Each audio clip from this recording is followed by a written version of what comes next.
Hey guys, it's me again, Barry with Barry's 8-Track and Classic Car Radio Repair, and this time we're demonstrating a AM-FM-8 track out of a 77 Lincoln. This comes from Ryan in East Prairie, Missouri. Missouri is my old hometown. I'm originally from the St. Louis area, so it's always nice to work for someone from my old hometown. Ryan has requested the modern internal conversion with the Bluetooth option, and so one thing I'll say about this is these quad units. When we do a conversion on quad units, they don't make a quadraphonic conversion module. The conversion module, although it has 4 speaker outputs, it still only has 2 discrete audio channels, just like any stereo equipment. So the thing is, to preserve the quad function on this 8-track would have been an extra $400 if we could find room for another conversion module in there and a way to make one control the other, which really is just impractical. That's not what they were really designed for. We're kind of lucky that there's even provision for the 8-track and an aux input. So at any rate, if you send in this type of unit for a conversion, it'll come back able to play only stereo 8-track tapes. It won't play quadraphonic 8-track tapes. And as expensive as quad tapes are now, I do hope you're not taking them out in the car anyway. They really belong in a climate-controlled home environment. I don't recommend playing quad tapes in the car. So at any rate, this is now an AM-FM stereo 8-track instead of an AM-FM quad 8-track, although it does still have 4 speaker outputs. And this customer has requested that the original connectors be used, which greatly limits the available output power, but it makes it easier to plug right back in. And so, okay, let's go ahead and fire this puppy up and make sure everything works. I've got it set to FM at the moment, I think. And we'll just run down the presets. I got them all preset to stations in my area.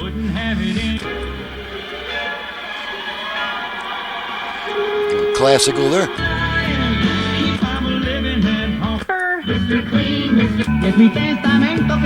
Okay, we'll switch it to AM, and we get one strong station. Where I was. Okay, there's our strong AM station, and we'll just keep it on that while we demonstrate the virtual. You know what? No, let's go ahead and put it back on the classical, because this won't be I don't think I'll get nailed for copyright on this one.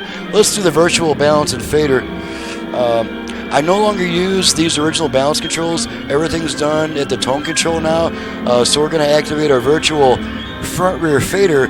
We do that by giving our tone control 2 turns to the right. So let's try that. Okay, didn't try it again.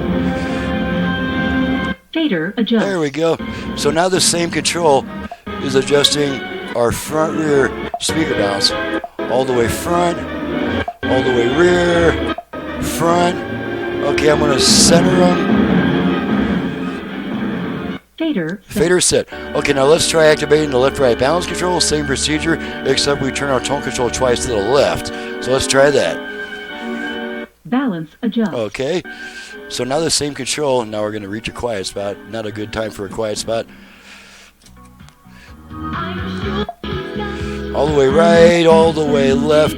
I'm purposely talking over the music so I don't get nailed for copyright crap. Balance set. Balance set. Okay, I'm a little bit off there, so let's try that again. Balance adjust.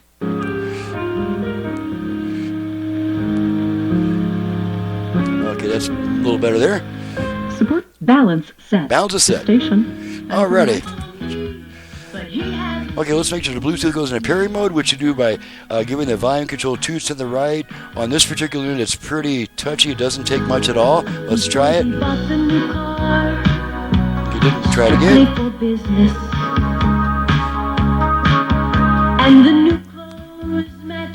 Bluetooth. There we go.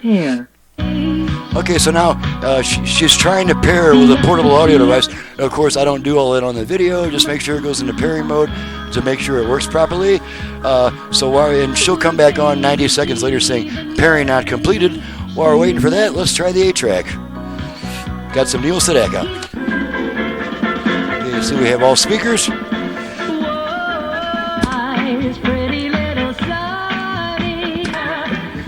I'm changing tracks.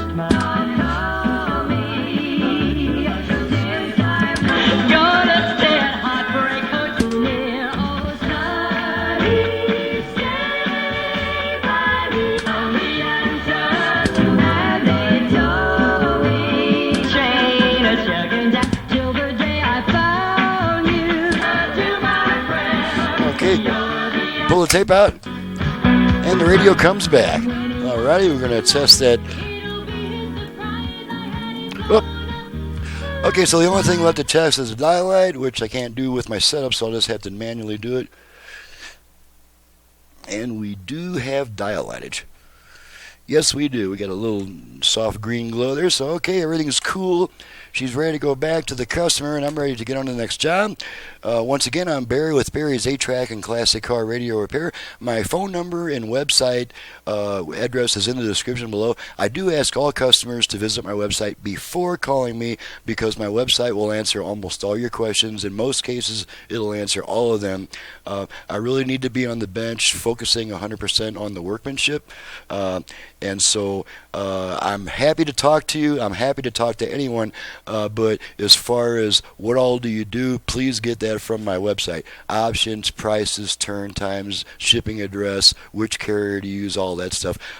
Please get that from my website before calling me, and then I'll be happy to talk to you. Thanks so much for watching, listening, folks. We'll see you next time. And thank you, Ryan, for your business from my old hometown.